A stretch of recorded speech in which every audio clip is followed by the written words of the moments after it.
வணக்கம், இது Rajapriyan review. Doctor வட்டி இந்த பழைய பேஷண்ட் மகேந்திரன் லாரன்ஸ் இவங்களை டிஸ்சார்ஜ் பண்ணிவிட்டு புது பேஷண்ட் ஸ்டீமன் அட்மிட் பண்ணுங்க அப்படின்னு சொல்லிட்டு ஸ்டீமனை போட்டு போலன்னு பொழந்துட்டு இருந்துச்சு. அப்படி என்ன பண்ணார் இவர் அப்படின்னு சொல்லிட்டு போய் பார்த்தா புலக வேண்டிய ஆள் தான், புலக வேண்டிய மாதிரி தான் பேசியிருக்கிறார். அப்படி உருட்டிருக்காருன்றதை விட உருண்டுருக்காரு. கோயில் வாசலில் உருண்டா பரவாயில்ல, குளத்தடிலையா இல்லை குழாயடிலையா உருளுவீங்க? எப்படா ஒவ்வொருத்தராக வந்துக்கிட்டே இருக்கிறீங்க? யாராவது பேசியே ஆகணும் அப்படின்னு சொல்லிட்டு இவங்களை கட்டாயப்படுத்துகிறாங்களா, டார்ச்சர் பண்ணுறாங்களா? ஏன்னா உளறவன்லாம் எப்படி கரெக்டாக வண்டியில் ஏறிட்டே இருக்காங்க ஒவ்வொருத்தரா. இவர் சொல்கிற அப்படி இங்கே இத்தனை கோடி மக்கள் இருக்கிறாங்க அப்படின்னா ஒரு 4 தவறு நடக்க தான் செய்யும் அப்படிங்கிறாரு. இத்தனை கோடி மக்கள் எப்போ வந்தாங்க? எலெக்ஷன் நடக்கும்போது இல்லை அண்ணன் கேம்பெயின் பண்ணும்போது அத்தனை கோடி மக்கள் இல்லை. அப்போ சில லட்சங்களில் தான் இருந்தாங்க. இன்னும் சொல்லப்போனால் இவங்க கணக்குப்படி பார்த்திங்கன்னா சில ஆயிரங்களில் தான் இருந்திருப்பாங்க. திடீர்னு பார்த்திங்கன்னா டிவிக்கு ஆட்சி அமைச்சதும் கொக்கு தூக்கின்னு வந்து கோடிக்கணக்கான மக்களை இங்கே போட்டுடுச்சு. அதனால தான் இப்போ தான் தெரியுது, கோடிக்கணக்கான மக்கள் இருக்கிற இடத்துல ஒரு 4 தவறு நடக்க தான் செய்யும். அப்படி நடந்துச்சுன்னா ஒரு 250 பேர் கொண்ட குழு பார்த்திங்கன்னா இன்றைக்கி நீ இதை பேசு, நாளைக்கு நான் இதை பேசுகிறேன், நாலாண்டிக்கு இவன் இதை பேசட்டும் அப்படின்னு சொல்லிட்டு பிக் பண்ணுறாங்களாம். பிக் பண்ணி பெருசாகிறாங்க. பெட்ரோல் டேங்க்கில் பெட்ரோல் இல்லைன்னாலும் அதுக்கும் சிஎம் தான் காரணம் சொல்லுவாங்க. எதுக்கு சிஎம் அட்டாக் பண்ணுறதுன்னு ஒரு இதுவே இல்லையா, விவசாயே இல்லையா அப்படின்லாம். இத்தனை வருஷமாக என்னடா பண்ணிட்டு இருந்தீங்க? இல்லை கடந்த 5 வருஷம் என்னடா பண்ணிருந்தீங்க? கோமாவில் இருந்தீங்களா? அப்போ எதுக்கெல்லாம் டேக் பண்ணீங்க? இல்லை பிக் அப்படிங்கிறாருல, அண்ணன் கேம்பெயின் பண்ணும்போது எதை பிக் பண்ணார்? விளாத்திகுளம் கேஸ் அதானே பிக் பண்ணார். அதை பிக் பண்ணி தானே சொன்னார், பெண்களுக்கு இங்கே நடக்கிற கொடுமையை சொல்ல முடியல சிஎம் சார், பதில் சொல்லுங்க சார் அப்படின்னு. இப்போ கேட்டால் 4 கோடிக்கணக்கான மக்கள் அப்படின்னு சொல்லிட்டு இப்போ தான் கணக்கெல்லாம் தெரியுது இவருக்கு. இவர் பல படங்களை நடிச்சிருக்கிறாரு, பஞ்சதந்திரம் உட்பட. அண்ணன் படத்துலேயே பார்த்தீங்கன்னா ஃப்ரெண்டாக நடிச்சிருப்பார், வில்லனாக கூட நடிச்சிருக்கிறாரு. இந்த காஞ்சனா படத்தில் தனியாக கொடுத்துருப்பாங்க பெரிய ரோல். லாரன்ஸ் பேசிட்டாரு, அப்போ நான் பேசி ஆகணுமே அப்படின்னு சொல்லிட்டு தான் வாண்டடாக வருது பொழுது வண்டியில் ஏறுறதுக்கு. ஒருத்தன் நாடானா சோலார் சிஸ்டம் அப்படிங்கிறான், என் வீட்டில் கரண்ட் எடுத்துங்கன்றான். இன்னொருத்தன் நாடானா மக்களை நாயுங்கிறான். இன்னொருத்தன் நாடானா கோடிக்கணக்கான மக்கள் இருக்கும்போது இந்த தவறுலாம் நடக்க தான் செய்யுங்கிறான். 100க்கும் மேலே போக்சோ கேஸ் மட்டும் அப்படின்றாங்க. பதறலையா இதெல்லாம் கேட்கும்போது? 4 ஆணவ படுகொலைகள், 65 கொலைகள் அப்படிங்கிறாங்க, 175 பாலியல் குற்றங்கள் அப்படிங்கிறாங்க. எதிர்கட்சி தலைவர் சொன்னது இதெல்லாம் பதறலையா? அதெல்லாம் கேட்கும்போது எப்போ திடீர்னு இப்போ தான் கோடிக்கணக்கான மக்கள் இருக்காங்கன்னு தெரிஞ்சுதா இவங்களுக்கு? உங்களெல்லாம் பேச சொல்லி யாரா கூப்பிட்டா? ஏன்டா வர்றீங்க? இல்லை யாருன்னா கட்டாயப்படுத்துகிறாங்களாடா பேசியே ஆகணும் அப்படின்னு சொல்லிட்டு? எங்கேயோ நடக்குது இல்லை, இதெல்லாம் எங்கேயோ நடக்குது. சிலர்லாம் கேட்குறாங்க, உன் வீட்டில் இது மாதிரி நடந்தால் பேசுவியா அப்படின்லாம். அப்படியெல்லாம் கூட நடக்கக்கூடாது. அதெல்லாம் நான் கேட்க விரும்பலை. எங்கேயுமே நடக்கக்கூடாது. லாஸ்ட்டாக அண்ணன் சொல்லியிருந்தார்ல, விளாத்திகுளம் கேஸ் கூட நடந்திருக்கக்கூடாது. அப்போ நடந்துருச்சு, நீங்கள் குற்றம் சொன்னீங்க, வந்துட்டீங்க, 1.5 மாதம் ஆச்சு, இப்போ இவ்வளோ நடந்துகிட்ருக்கு. அதுக்கு முட்டு கொடுத்துட்ருக்கானுங்க. கோடிக்கணக்கான மக்கள் இருக்காங்களா, 4 பேர், 4 கேஸ், 4 தவறு நடக்குது, பெருசாக்குறாங்க. டேய் நடந்தது தானே சொல்கிறாங்க, நடக்காதையா சொன்னாங்க? நடந்துச்சு அப்படின்னு கேட்கும்போது உனக்கு பதறலையா? உன்னெல்லாம் பேச சொல்லி யாரா அடிச்சா? பேசியே ஆகணும்னு யாரா கூப்பிட்டா? எப்படா ஒவ்வொருத்தனா வந்துட்டே இருக்கீங்க? டேய் இந்த உருட்டெல்லாம் உருட்டுறதுக்கு தான் ஆல்ரெடி அமைச்சர்களே இருக்கிறாங்களாடா, எம்எல்ஏக்கள் இருக்கிறாங்களாடா.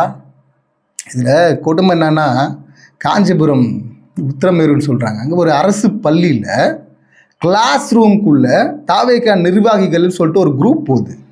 அங்கே போய் ரீல்ஸ் எடுத்துகிட்ருக்கு. என்ன எடுக்குதுன்னா, சிஎம் ஃபோட்டோ எடுத்து குழந்தைகள்கிட்ட கேட்டிருக்காங்க. யார் தெரியுதா? விஜய். இப்போ யார்?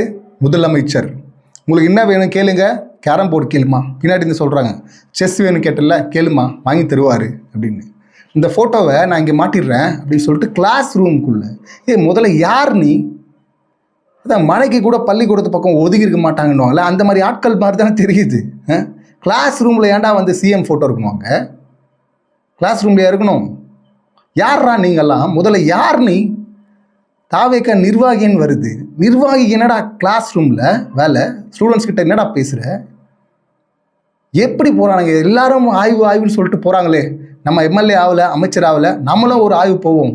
நம்ம ஏற்கனவே விளையாட்டாக சொல்லியிருந்தோம்ல, அந்த ஒரு ஹாஸ்பிட்டலில் அமைச்சர் ஆய்வுக்கு போகிறாரு, அங்கே வந்து டாக்டர் சீரியஸாக எக்ஸ்பிளைன் பண்ணிட்டு இருந்தார், இதெல்லாம் இருக்குது இந்த ஃபெசிலிட்டிலாம் அப்படின்னு. அதெல்லாம் கேட்காம சுற்றி முற்றி மேலெல்லாம் பார்த்துட்டு ஃபோட்டோ எங்கே, சிஎம் சார் ஃபோட்டோ.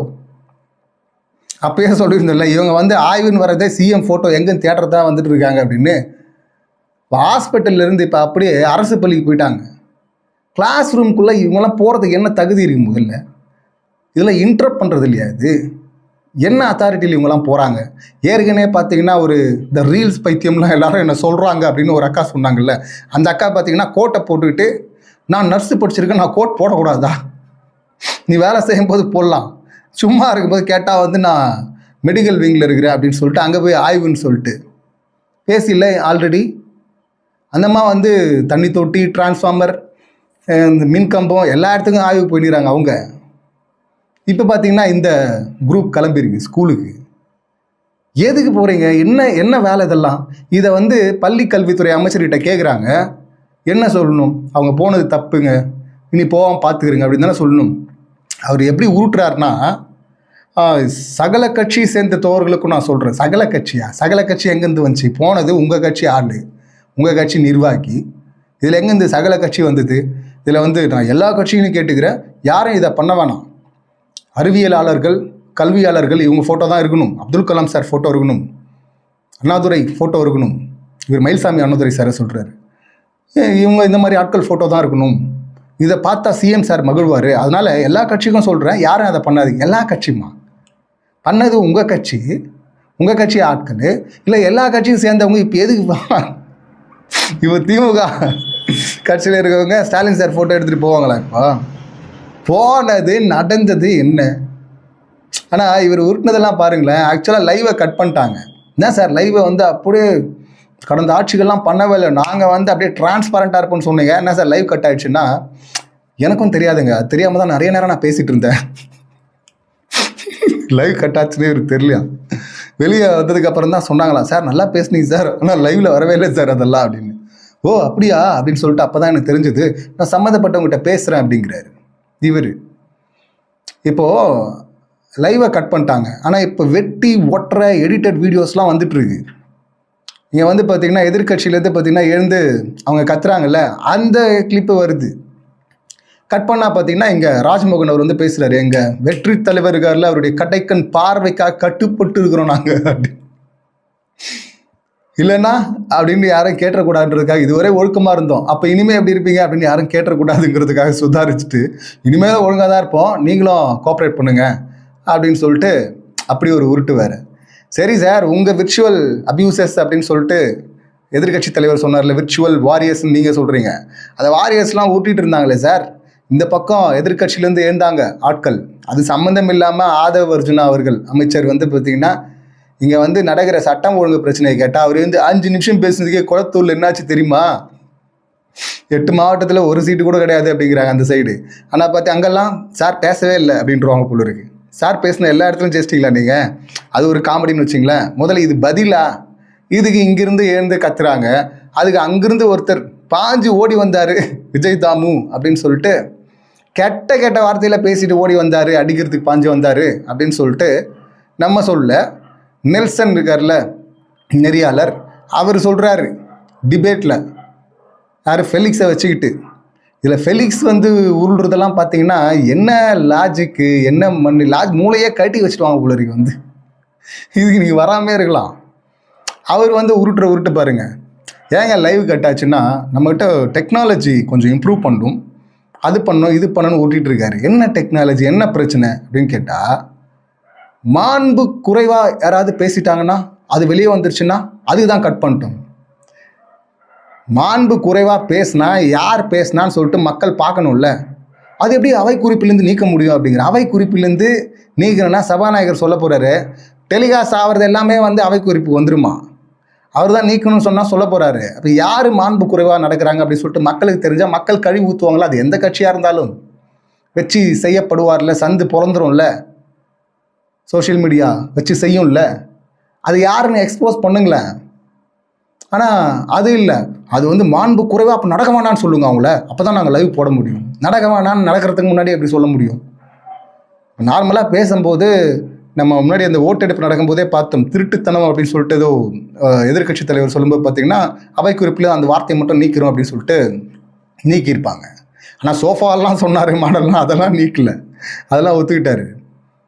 இப்போ அந்த மாதிரி வந்து யாராவது பேசுனா இது வந்து வேணாம், இது அவை குறிப்பிலேருந்து நீக்கிறோம் அப்படின்னு சொல்லுவாங்க. இப்போ டெலிகாஸ்ட் ஆயிடுச்சுன்னாவே எல்லாமே அவை குறிப்புக்கு போயிடுமா? அப்படி தப்பு பண்ணுறாங்கன்னா யார் தப்பு பண்ணுறான்னு காரணம், நீங்கள் தப்பு பண்ணாமல் இருக்க சொல்லுங்கள் அவங்கள அப்படின்றாங்க. இது எப்படி சொல்ல முடியும்?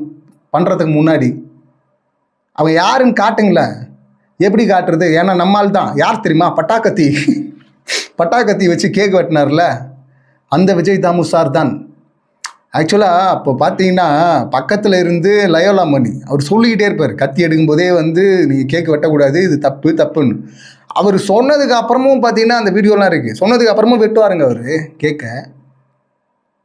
இதெல்லாம் வந்து பட்டாக்கத்தி வச்சு கேட்க வேண்டதெல்லாம் ரவுடிகள் தான் வெட்டியிருக்காங்க. அதுக்கு முன்னாடி ஒரு ரவுடியெல்லாம் சுகர் சார் எனக்கு அப்படின்லாம் சொல்லிட்டு அந்த ரவுடியை ஃபஸ்ட்டு செலிப்ரேஷன் அப்படின்னு சொல்லிட்டு ரவுடிகள்லாம் கூடி பட்டாக்கத்தியில் வந்து கேக்கை வெட்டி, அதுக்கப்புறம் இது பெருசாக விவாதமாகி, அதுக்கப்புறம் பார்த்து ஆக்ஷன் எடுக்க போகும்போது பார்த்தீங்கன்னா தலைமறைவாக இருந்து ஒரு வீடியோ போட்டார், அந்த கை நடுங்க, சார் என்கிட்ட கத்தியை குத்தாங்க சார், நான் வெட்டிட்டேன் சார் அப்படின்னு. அப்படி தான் பார்த்துருக்குறோம். இங்கே ஒரு எம்எல்ஏ ஒரு வெட்டுறாரு, பக்கத்துலேருந்து அந்த கட்சிக்காரர் சொல்கிறாரு, விவரம் தெரிஞ்சவர், மேலாம் பண்ணக்கூடாதுப்பான்னு. அதை கேட்டுக்கிட்டே அப்படின்னு சொல்லிட்டு வெட்டுறாரு. அவர் திரும்பவும் சொல்கிறார் இது பண்ணக்கூடாது அப்படின்னு. அவர் தான் பார்த்தீங்கன்னா கெட்ட வார்த்தையில் திட்டிக்கிட்டே வந்து அடிக்க பாஞ்சு ஓடி வந்தார் அப்படின்னு. எங்கே அந்த ஃபுட்டேஜ்? எங்கே சார் அந்த ஃபுட்டேஜ்? ஆனால் இந்த பக்கம் ஏந்துக்கிறது மட்டும் கட்டு இல்லை, கட்டிங் வெட்டிங் ஒட்டிங்கா சார், எடிட்டடாக வந்துட்டுருக்கு இங்கே. இதில் கூட பார்த்தீங்கன்னா என்ன கொடுமைன்னா, அந்த எடிட்டராக ஒழுங்காக வருதா, எடிட்டர் வெர்ஷனாவது. இங்கே வந்து எதிர்கட்சியிலேருந்து கேள்வி கேட்டால் அந்த கேள்வியே புரியாத அளவு கட் பண்ணுறாங்க. இப்போ இவர் பதில் சொல்கிறாரு, அதை ஃபுல்லாக போடுறாங்க. அதுவும் பார்த்தீங்கன்னா கொடுமையாக இருக்குது. ஏன்னா சிம்பிளாக கேட்குறாரு. சிவசங்கர் ஆல்ரெடி அட்லி ஒப்பிட்டு அவர் சொல்லியிருந்தார். அதுவே பார்த்தீங்கன்னா இவர் என்ன சொல்லியிருந்தார், எங்கள் தலைவராவது சினிமாவில் இருந்தார் வந்தார், ஒரு முன்னாள் அமைச்சர், நீங்கள் உங்களுக்கு அட்லியை பற்றி தெரிகிறது பார்த்தீங்கன்னா எனக்கு ஆச்சரியமாக இருக்குது, அதிர்ச்சியாக இருக்குது. விஜய் சாரை வச்சு படம் பண்ண ஒரு டைரக்டராக ஒரு முன்னாள் அமைச்சருக்கு தெரிகிறது, அதில் என்னங்க அதிர்ச்சி ஆச்சரியம் இல்லை உங்களுக்கு? ஏன் தெரியக்கூடாதா? அதில் என்ன அதிர்ச்சி? ஏன்னா ஏங்க நீங்கள் வந்து அவரை வந்து குறை சொல்கிறதா வந்து சொல்லிக்கிட்டு விஜய் சாரை குறை சொல்லிட்டு இருக்க அப்படி இவர் என்ன பண்ணுறீங்க பாருண்ணா நீ அப்படின்னு தான் கேட்க தோணுச்சு. இதில் கொடுமை என்னன்னா, அடுத்த கேள்வி, நீங்கள் வந்து தனியாக நிறைய வாக்குகளை வாங்கிட்டீங்க அப்படின்லாம் சொன்னீங்கல்ல, இப்போ அடுத்து ஃப்யூச்சரில் வந்து கூட்டணி இல்லாமல் நிற்பீங்களா? இதுதான் கேள்வி. இதுக்கு என்ன பதில் சொல்லணும்? நிற்போம், இல்லைங்க நிற்க மாட்டோம், கூட்டணி எடுத்தவங்க நிற்போம். நாங்கள் ஆல்ரெடி முன்னாடி சொன்னோங்க, ஆட்சியிலும் பங்கு அதிகாரத்திலும் பங்குன்னு சொன்னோம், யாரும் வரல. இப்போ வந்துருக்கிறாங்க எதிர்கட்சியில், அந்த கூட்டணியில் நின்று ஜெயித்தாலும் அவங்க ஓட்டில் ஜெயித்தாலும் இப்போ அவங்க வந்துருக்கிறாங்க, நாங்கள் பங்கு கொடுத்துருக்குறோம் அதிகாரத்தில், அதனால் வந்து இனிமேல் இதாங்க தொடரும் அப்படின்னு சொன்னால் அது வேறு. ஆனால் அப்படி சொல்லாமல் நாங்கள் முன்னாடி சொன்னோமா அதுதான் இப்போ செஞ்சுருக்கிறோமா, இப்போ ஏன் செஞ்சீங்கன்னா இதில் வெற்றி தலைவர்லாம் சொல்கிறாங்க. 108 ஜெயிச்சுட்டு வெற்றி தலைவர், உங்களுக்கு மெஜாரிட்டியே இல்லைண்ணா. இந்த கணக்கை கூட நம்ம சொல்ல வேண்டியதாக இருக்குது. வெற்றின்றாங்க, இவங்கெல்லாம் மெஜாரிட்டியில் ஜெயிச்சிருந்தா என்னெல்லாம் சொல்லியிருப்பாங்கன்னு தெரில. ஒன்று சரி, அது கூட பரவாயில்லன்னா, நாங்கள் முன்னாடி சொன்னதை இப்போ செஞ்சுருக்கிறோம், சரி செஞ்சீங்க, இப்போ நிற்பீங்களா மாட்டிங்களா, கூட்டணியோடு நிற்பீங்களா தனியாக நிற்பீங்களா தானே கேள்வி. இதுக்கு அவர் சொல்கிறது, மக்கள்லாம் பார்த்திங்கன்னா எங்களுக்கு பெருவாரியாக ஓட்டு போட்டு தான் எங்களுக்கு ஆட்சி அமைக்க செஞ்சுருக்கிறாங்க, எங்களை குறை சொல்கிறதா நினச்சிட்டு ஓட்டு போட்ட மக்களை சிறுமைப்படுத்துகிறாரு, இதை வந்து இந்த அவை வந்து அனுமதிக்கக்கூடாது அப்படின்னு சொல்லிட்டு பேரவைத் தலைவருக்கு நான் சொல்கிறேன் அப்படிங்கிறாரு. என்னது இது? இதில் என்ன சிறுமைப்படுத்துனாங்க? ஏங்க வருங்காலத்தில் நீங்கள் தனியாக நிற்பீங்களா கூட்டணியோட நிற்பீங்களா இதுதானே கேள்வி. நிற்போம் நிற்க மாட்டோம் இதுதானே பதில். இதில் வந்து எங்கள் மக்களை சிறுமைப்படுத்தினாங்க, என்ன உருட்டு இது? இதெல்லாம் பட்டிமன்றத்துலேருந்தே நீக்கிடுவாங்க. இவர் வந்து சட்டமன்றத்தில் பேசிகிட்டு இருக்காரு, எல்லாத்துக்கும் பதில் சொல்கிறேன்னு சொல்லிட்டு. சரி, இவங்க எடிட் பண்ணி போடுறதே இந்த லட்சத்தில் இருக்குது. எடிட்டர்லாம் பார்த்தீங்கன்னா என்ன கொடுமையாக இருக்குன்னு தெரில. இதில் வந்து ஆதவ் சார், அமைச்சர் சார், அவர் உளராமல் இருந்தால் தான் ஆச்சரியங்கிற மாதிரி தான் அவர் வந்து சொல்கிறார், புறக்கணிக்கப்பட்ட ஆளுநர் அப்படிங்கிறாரு. புறக்கணிக்கப்பட்ட ஆளுநரா? எப்போ ஆளுநரை புறக்கணிச்சாங்க? அவர் தான் வெளிநடப்பு பண்ணிட்டு இருந்தார் ரவி சார் இருக்கும்போது. அவரை புறக்கணிச்சிட்டாங்களாம் இவர் பேசுகிறது. ஆக்சுவலாக அவர் சொல்ல வந்தது அது இல்லை, அவர் தெரியாமல் வளர்றாரு வழக்கம் போல். அது மட்டுமே இல்லாமல் இன்னொன்று உருட்டுறாரு பாருங்க, அதே ஆளுநரை வச்சு தமிழ்த்தாள் வாழ்த்து நாங்கள் பாடியிருக்கிறோம். எதே ஆளுநர் சார்? ரவி சார் வந்து போயிட்டார், இப்போ இருக்கிறது அர்லேக்கர் சார், அவர் வேற இவர் வேற. அதே ஆளுநரை வச்சுன்னா எங்கே அதே ஆளுநர் இருக்கார்? ரவி சாரை வச்சு நீங்கள் பண்ணியிருந்தீங்கன்னா அது வேற. அப்போ கூட சொல்லியிருப்பாங்கன்னா திமுக வந்து பாட சொல்லும்போது வந்து பாடினாங்க போது முடியாது அப்படின்னு சொல்லிட்டு வெளிநடப்புலாம் பண்ணிட்டு இப்போ மட்டும் ஒத்துக்கிறேன் அப்படின்னு கேட்டிருப்பாங்க, விமர்சனம் பண்ணியிருப்பாங்க. அதெல்லாம் கூட வேற. சரி நீங்கள் சண்டை போட்டுனே இருந்தீங்க, ஆனால் பார்த்தீங்களா நாங்கள் சண்டை போடாமல் சைலண்ட்டாக சம்பவம் பண்ணிட்டு பார்த்தீங்களா அப்படின்லாம் சொல்லியிருக்கலாம் இவங்க. அதே ரவி சாரை வச்சு இந்த மாதிரி நடந்திருந்தா தமிழ்த்தாய் வாழ்த்து முதல்ல அப்படின்னா. ஆனால் அதையே பார்த்தீங்கன்னா மரபை உடச்சிட்டாங்க. அங்கேயே தேசிய கீதத்தை எல்லாரும் மதிக்கிறோம், ஃபஸ்ட்டு தமிழ்த்தாய் வாழ்த்து, எண்டில் தேசிய கீதம் அப்படிங்கிறது தான் மரபு. ஆனால் இவங்க 2 முறை, அதாவது ஒருத்தர் சீஃப் கெஸ்ட்னு கூட்டின்னு வந்துட்டு இன்னொருத்தர் இவர் தான் சீஃப் கெஸ்ட்டு, ஆனால் இவரும் சீஃப் கெஸ்ட்டு, எண்டில் இவர் கெஸ்ட்டு, இவர் சீஃப் கெஸ்ட்டு. அது வந்து ஒரு தனித்துவத்தை வந்து பாதி டைலூட் பண்ணுற மாதிரி இருக்குல்ல. இது எண்டில் நீங்கள் 2 முறை 3 முறை கூட பாடுங்க, அது தப்பே இல்லை, தேவையில்லை. பட் அப்படி காட்டினா கூட பாடுங்க, பிரச்சனை இல்லை. ஃபஸ்ட்டு லாஸ்ட்டு அப்படின்னு ஒன்று வச்சுருக்கும் போது லாஸ்ட்டில் இருக்கிறது தூக்கிட்டு வந்து நாங்கள் செகண்ட்லேயும் வைப்போம் அப்படிங்கிறது எதுக்கு அது அப்படிங்கிறது தான் கேள்வி. ஆனால் அதை பேசவே மாட்டாங்க. பேசாமல் அதே ஆளுநரை வைத்துன்னு உருட்டிகிட்டு இருக்காரு. கேட்டால் பிஜேபி ஆளுநர் தான்வாங்களா? சார் ஆள் வேறு வேறு சார், அவர் வேறு இவர் வேறு சார், நம்ம என்ன உளறது புதுசாக சார், இஷ்டத்துக்கும் உளருவோமே சார், நம்ம தான் வந்து சட்டம் ஒழுங்கை கேட்டால் வந்து குளத்தூரில் 5 நிமிஷம் பேசுறதுக்கு என்னாச்சு அப்படின்னு பதில் சொன்னாலாச்சு. ஸோ இந்த பக்கம் இன்னொன்று பார்த்தீங்கன்னா அமைச்சர் கீர்த்தனா இருக்காங்கல்ல, ரீல்ஸ்லாம் போட்டு இன்வெஸ்ட்மெண்ட்டை இழுக்கிறேன் அப்படின்லாம் பண்ணி, ஆக்சுவலாக பிஹைண்ட் சைட்னது என்ன சேனல்னு தெரியல, இது கூப்பிட்டு இதெல்லாம் நடத்துவாங்கல்ல, சும்மா சும்மா மீட்டப்லாம் நடத்துவாங்கல்ல, அவனா இவங்களுக்கு ஒரு மீட்டப் நடத்துகிறாங்க. அதில் 2 ஆங்கர் இந்த மங்குனிங்க வந்து இங்கே வந்து இப்போ இவங்க வந்து ரீல்ஸ் எடுத்ததை தான் வந்து விமர்சனம் பண்ணாங்க. ஏன்னா ரியல் எஸ்டேட் விளம்பரம் மாதிரி பண்ணிகிட்டு இருக்கீங்க அப்படின்னு. இதெல்லாம் கம்பெனிஸுங்க, பெரிய கோடிக்கணக்கான ரூபாய் இன்வெஸ்ட்மெண்ட் வரணுங்க, அது கம்பெனிஸுங்க. அவங்க வந்து ரீல்ஸ் அங்கே இன்ஸ்டாகிராமில் பார்த்துட்டு இருப்பாங்க. நீங்கள் பேசின அந்த வீதம், அந்த கட்டிங்கு எல்லாம் அந்த பாடி லாங்குவேஜ் எல்லாம் பார்க்கும்போது வந்து இது ரியல் எஸ்டேட் விளம்பரம் மாதிரி இருக்குங்க அப்படின்னு தான் ட்ரோல் பண்ணாங்க. அதுக்கு அவங்க வேற ஒரு உதாரணம் கொடுக்குறாங்க, இவங்கெல்லாம் பண்ணியிருக்கிறாங்கன்னு. நீங்கள் இன்வெஸ்ட்மெண்ட்டை எடுத்துகிட்டு இதெல்லாம் பண்ணுங்கள், அது பண்ணிட்டு போங்க. இன்வெஸ்ட்மெண்ட்லாம் இங்கே ஆந்திராவுக்கு போயிடுச்சுன்றாங்களே, இதுதான் விமர்சனம். இது இப்போ இந்த விமர்சனத்துக்கு வரதுக்கு முன்னாடி அந்த ஆங்கர் மங்குனிங்க வந்து கேட்குது, நீங்கள் சொல்லுங்களேன் நாங்கள்லாம் கோட் போடக்கூடாதா அப்படின்னு சொல்லுங்களேன். இப்போ கோட் போட்டதா பிரச்சனைங்க? இதில் வந்து உடைய அரசியல், உடைய விஷயம் பற்றி, இந்த சுதந்திரத்தை பற்றி உங்களுக்கு தெரியல, அது போக போக புரிஞ்சுப்பாங்க அப்படின்னு சொல்லிட்டு அங்கே ஒரு பெண் ஆங்கர், அவங்க என்ன ஒரு அறிவாளி இல்லை, ஆமாடா கோட் சூட் போடுவான்டா, கால் மேலே கால் போட்டு உட்கார வேண்டாம், ஸ்டைலா கெத்தா அப்படிங்கிற ஒரு அரசியல் இருக்குல்ல. ரஞ்சித் சார் படத்தில் வரல, கபாலி படத்தில், அந்த அரசியலுக்கும் இப்போ இவங்களை விமர்சனம் பண்ணது ஏதாவது சம்மந்தம் இருக்கா? எங்கே பேச வேண்டியதை எங்கே வந்து பேசிகிட்டு இருக்கீங்க? டே நீங்கள் வாங்கின காசுக்கு கூவுங்க. ஆனால் என்னடா கூவுது, என்ன கூவுது? நாங்கள்லாம் கோட் போடக்கூடாதா? இப்போ கோட் போடக்கூடாதுன்னு யாராவது சொன்னாங்க இவங்கள? விஜய் சார் கூட அவரு வந்து பார்த்து நாங்கள்லாம் கோட் போட, யார் சார் சொன்னது கோட் போடக்கூடாதுன்னு? எவ்வளோ கொடுமை பாருங்களேன். இதில் வந்து மக்களுக்கு புரியலையா, இவங்கள வந்து அப்படியே சிறுமைப்படுத்துகிறாங்களாம். இப்போ இவங்க மேலே வச்சாங்களா விமர்சனம், பதில் சொல்லுவாங்கன்னு பார்த்தா இதுவரை சொல்லலை. திடீர்னு பார்த்தா ப்ரெஸ்ஸை மீட் பண்ணுறாங்க, சொல்ல போகிறாங்கடா என்கிட்ட எல்லா ஆதாரமும் இருக்குது, இந்த கம்பெனியெல்லாம் இந்த 1.5 மாதம்லாம் போல், அது எந்த டைம்லைனில் போனாங்க அப்படின்னு சொல்லிட்டு, எதுக்காக போனாங்கன்னு சொல்லிட்டு எல்லா ஆதாரம் என்கிட்ட இருக்குன்றாங்க. சொல்ல போகிறாங்கப்பா. இப்போ தெரிஞ்சிடும்ல. ஏன்னா தொடர்ந்து மாரிதாசன் இப்போ வரையும் இன்றைக்கி வரையும் பார்த்தீங்கன்னா போட்டு அடிச்சிட்டு இருக்காரு, போயிட்டாங்க ஆந்திராவுக்கு போயிடுச்சு, 3-4 கம்பெனி போயிடுச்சு அப்படின்னு, பல ஆயிரம் கோடி போயிடுச்சு அப்படின்னு, ராயல் என்ஃபீல்டு போயிடுச்சு அப்படின்னு கதறிட்டு இருக்காங்க, எல்லாம் சொல்லிட்டு இருந்தாங்க. இதுவரை பதில் கொடுக்காத அமைச்சர் வந்து இப்போ பதில் கொடுக்க வர்றாங்க அப்படின்னு பார்த்தா வந்து ஒரு சரியான மேடையில் அதை நான் சொல்லுவேன் அப்படின்றாங்க. மக்கள் முன்னாடி தாங்க சொல்ல போகிறீங்க, ஆதாரம் இருந்தால் எடுத்து வெளியிட்டால் எல்லா சேனல்லையும் அது வரப்போகுது. உங்கள் விர்ச்சுவல் அபியூசர்ஸ் அப்படின்னு சொல்லிட்டு எதிர்க்கட்சி தலைவர் சொன்னார், அதாவது உங்கள் விர்ச்சுவல் வாரியர்ஸ், அவங்க எடுத்து பரப்ப போகிறாங்க. ஏற்கனவே பரப்பியிருக்காங்களா, நீங்கள் அடித்து விட்டதே பரப்பியிருக்காங்கன்னா இதெல்லாம் உண்மையான ஆதாரம் இருந்தால் அதை பரப்ப மாட்டாங்களா? அதை காட்டுங்கன்னா நான் காட்டுவேன், அது சரியான மேடையில் தான் காட்டுவேன், சட்டமன்றத்தில் அவங்க கேள்வி கேட்கணும், அப்போ தான் நான் பதில் சொல்வேன். இப்போ கேட்பாங்களா அடுத்த 2 நாள் அப்படின்னா இல்லை, அதை முன்கூட்டியே சொல்லிட்டாங்க, கேள்வி பதிலாம் கிடையாது இந்த கூட்டத்தொடரில் அப்படின்னு. என்ன உருட்டு இது? அப்போ நெக்ஸ்ட்டு எப்போ கூடுவாங்களோ அப்போ அவங்க கேள்வி கேட்டு அப்போ தான் இவங்க பதில் சொல்லுவாங்களாம். உங்கள் மேலே தொடர்ந்து இந்த குற்றச்சாட்டை வச்சுட்டு இருக்காங்க, ஆதாரம் இருந்தால் எடுத்து போட்டு கிழிங்களேன். பொய்யா சொல்லிட்டு இருக்கீங்க. இவங்க எப்போ போனாங்க தெரியுமா, ஏன் போனாங்க தெரியுமா அப்படின்னு எடுத்து வெளியே விடுங்களேன். ஏங்க ப்ரெஸ்ஸை கூப்பிட்டு பேசலாங்க, நீங்கள் விடலாங்க, ஒரு ப்ரெஸ் மீட் வைக்கலாம்ல. ஆனால் டைம் வரும்போது, சரியான மேடை வரும்போது, இப்போ இங்கே பேசணும்னு வச்சிங்களேன், இதில் பாதி பேருக்கு தான் போய் சேருமா, பாதி வந்து சேராதான். இந்த மாதிரியான பதிலெலாம் கேள்விப்பட்டிருக்கீங்களா?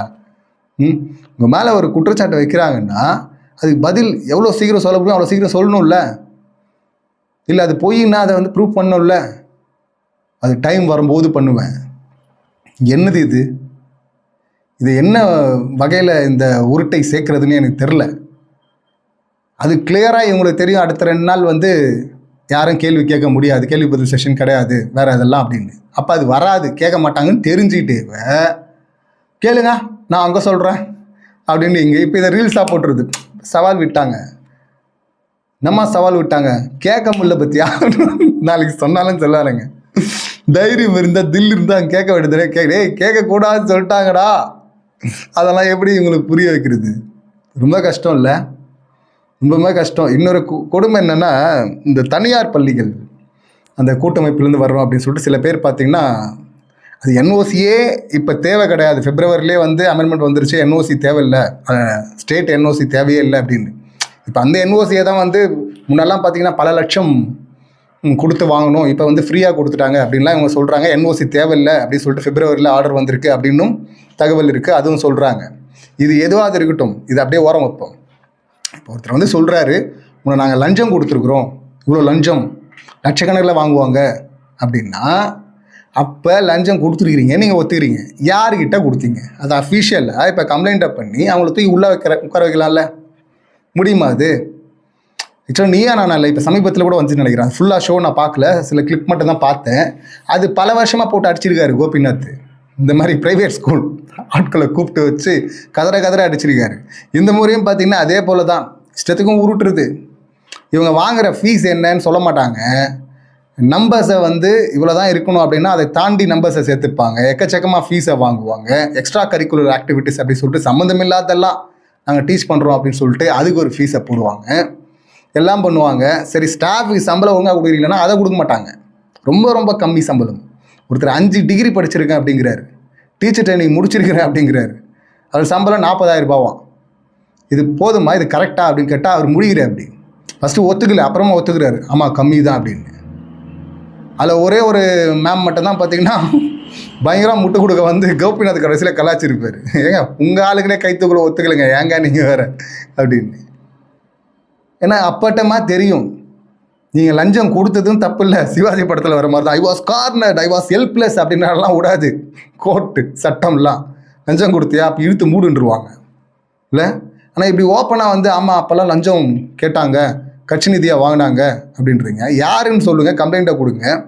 முதல்ல நீங்கள் டிரான்ஸ்பரண்ட்டாக இருக்கீங்களா? முதல்ல ஆக்சுவலாக அர்ஜுன் படம்னு நினைக்கிறேன், ஏதோ ஒரு படத்தில் இருந்தாலும் பத்திரிகை புலி அப்படின்னு சொல்லிட்டு இஷ்டத்துக்கும் அப்படியே கதையாக அடிச்சு விட்டுருப்பா அப்படி ஒருத்தர். அப்புறம் இவர் பார்த்தீங்கன்னா நேராக லாக்கப்பில் கூப்பிட்டு போயிட்டு வெளுப்பா அப்படி வெளுத்துட்டு ஆதாரத்தை கூடுகள்னா உன்னை வெளுப்பேன், உன் மேலே கேஸை போடுவேன் அப்படின்னு. கடைசியில் ஆதாரம் இருக்காது. இந்த மாதிரி தான் இல்லை, போகிற போக்குள்ள சொல்கிறதா இல்லை அப்படி இருந்துச்சுன்னா ரெண்டுமே தப்பு. உங்கள் இன்ஸ்டியூஷனை எடுத்து மூடணும் முதல்ல லஞ்சம் கொடுத்ததுக்காக. சரி இல்லை அப்படின்னா நிர்பந்திக்கப்பட்டோம் மிரட்டினாங்க அப்படின்னா யாருன்னு சொல்லிட்டு அதை அஃபிஷியலாக கம்ப்ளைண்ட் பண்ணணுமா, இல்லை வந்து சும்மா அப்படியே அடிச்சு விடணுமா? இதில் இவங்கெல்லாம் சேவை செய்கிறாங்கன்னு சொல்லிட்டு ப்ரைவேட் இன்ஸ்டிடியூஷன் சேவை செய்யுதுன்னு சொல்லிட்டு பள்ளி கல்வித்துறை அமைச்சர் சொல்கிறாரு. அப்போ அரசு எதுக்கு சார் இருக்குது? அரசு என்ன சார் பண்ணுது? சேவை. இதெல்லாம் கேட்டு அவங்களே சிரிச்சிடுவாங்க சார். அவங்க சேவை, எல்லா வீட்லேயுமே பசங்க இருப்பாங்க, படிக்கிற பசங்க ப்ரைவேட் ஸ்கூலில். சேவையாவை பார்க்குறீங்க நீங்கள்? மக்கள்லாம் வந்து ஷோவில் வந்து காதறிட்டு இருக்காங்க. இது இப்போ இல்லை, கிடையாது இப்போ நேற்று எல்லாம் கிடையாது, தொடர்ந்து பல வருஷமாக பார்த்துருக்குறோம் கதறது. ஆனால் வந்து அவ்வளோ சாதாரணமாக வந்து அதுவும் ப்ரைவேட் ஹாஸ்பிட்டல்ஸ் நிறையா ஒரே டைமில் பயங்கரமாக நிறைய அப்ரூவல், ஏகப்பட்ட அப்ரூவல் கொடுக்குறாங்க. அதுவே வந்து ஆச்சரியமாக இருக்குது. எப்படி இவ்வளோ சீக்கிரம் இவ்வளோ எண்ணிக்கையில் எந்த டீலிங்கும் இல்லாமையா அப்படிங்கிற சந்தேகம் வரதானே செய்யும். எப்படி இருந்தாலும் நடந்தால் வரப்போகுது, தவறு நடந்திருந்தா பார்ப்போம், வெளியே வந்து தானே ஆகணும் ஒரு நாள். என்ன வேடிக்கைன்னா இவங்களே இதை கிளைம் பண்ணுறாங்க, லஞ்சத்தை ஒழிச்சிட்டோம் அப்படின்னு. இவங்க கூட்டணி கட்சிகளும் கிளைம் பண்ணுறாங்க. என்ன கொடுமைன்னா இங்கே நடக்கிற பாலியல் குற்றங்களை தடுக்க முடியல, ஒழிக்க முடியல, கொலை ஒழிக்க முடியல, ஆணவ கொலையை ஒழிக்க முடியல, சட்டம் ஒழுங்கு பிரச்சனை இருக்குது அதை ஒழிக்க முடியல, அதை சால்வ் பண்ண முடியல. கேட்டால் மின்வெட்டு பிரச்சனை இருக்குது, சால்வ் பண்ண முடியல. கேட்டால் நாங்கள் இப்போ தானே வந்திருக்கிறோம் 6 மாதம் டைம் கொடுங்க, இப்போ தானே வந்திருக்கிறாங்க 6 மாதம் டைம் கொடுங்க அப்படின்றாங்க. எல்லாத்துக்கும் உங்களுக்கு 6 மாதம் தேவைப்படுது, இதை மட்டும் எப்படி நீங்கள் ஒழிச்சிட்டீங்க 1.5 மாதத்தில்? அப்படி ஈஸியாக ஒழிச்சிருதா இது லஞ்சம்ங்கிறது? அப்படி ஒழிஞ்சிருமா? எதையுமே உங்களால் பண்ண முடியல. கேட்டால் 1.5 மாதம் தான் ஆகுது, 1.5 மாதம் தான் ஆகுது, 1.5 மாதம் தான் ஆகுது அப்படின்னு சொல்லிட்டு இதையே சொல்லிட்டு இருக்கிறீங்க. 6 மாதம் வேணும் அப்படின்றீங்க. இதை மட்டும் எப்படி ஒழிச்சிட்டு இருப்பீங்க? முதல்ல 5 வருஷம் நடத்திட்டு ஆட்சியை அப்போ நீங்கள் கிளைம் பண்ணலாம். பாருங்கள், ஏதாவது ஒரு டேட்டா காட்டுங்க, இங்கே லஞ்சத்தை ஃபுல்லாக ஒழிச்சிட்டோம் அப்படின்னு சொன்னால் அது ஓகே. நாங்கள் இப்போ தான் வந்திருக்கிறோன்னு சொல்லிட்டு ஒரு பக்கம் பரிதாபமாக பேசுகிறது, இன்னொரு பக்கம் பார்த்தீங்கன்னா நாங்கள் ஒழிச்சிட்டோம் அப்படிங்கிறது. இதில் எது உண்மை அப்படின்னு மக்கள் பார்த்துட்டு இருக்காங்க சார். மக்களை முட்டாள்னு நினைக்கிறாங்களா இவங்க? என்ன ஏது அப்படின்னு சொல்லிட்டு நமக்கு புரியல. இல்லைனா இப்படியெல்லாம் வந்து மாற்றி மாற்றி உருட்ட முடியுமா? இதை வேற வந்து பாதியை மட்டும் இந்த பக்கம் கத்துறதை மட்டும் எடுத்து போட்டு வெட்டிங் கட்டிங் ஒட்டிங்லாம் பண்ணி வீடியோ வேற ரிலீஸ் பண்ணுறாங்க. அதுவும் பார்த்தீங்கன்னா இவங்களுக்கு எதிராக தான் இருக்குது, காமெடியாக தான் இருக்குது. இந்த மாதிரி இன்னும் எத்தனை காமெடியை பார்க்குறது.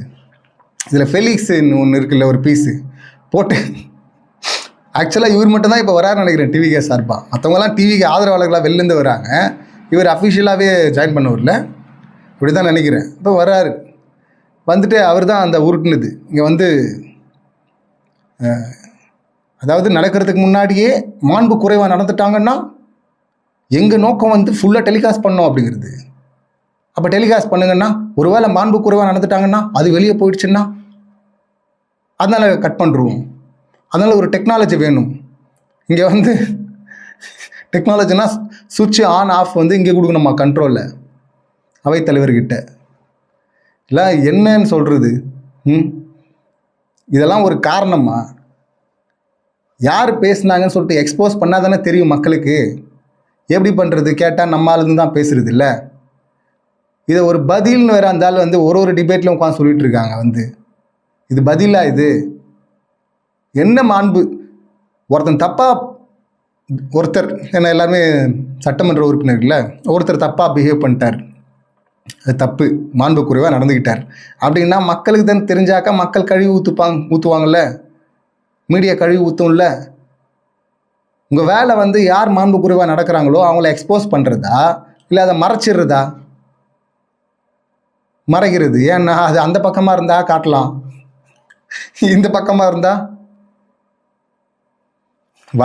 வரமாட்டேன்றாங்க. இதுவரை வராமல் ஒளிஞ்சிட்டு இருந்தாங்கல்ல, அதே போல் போயிடுண்ணா நீ கூட.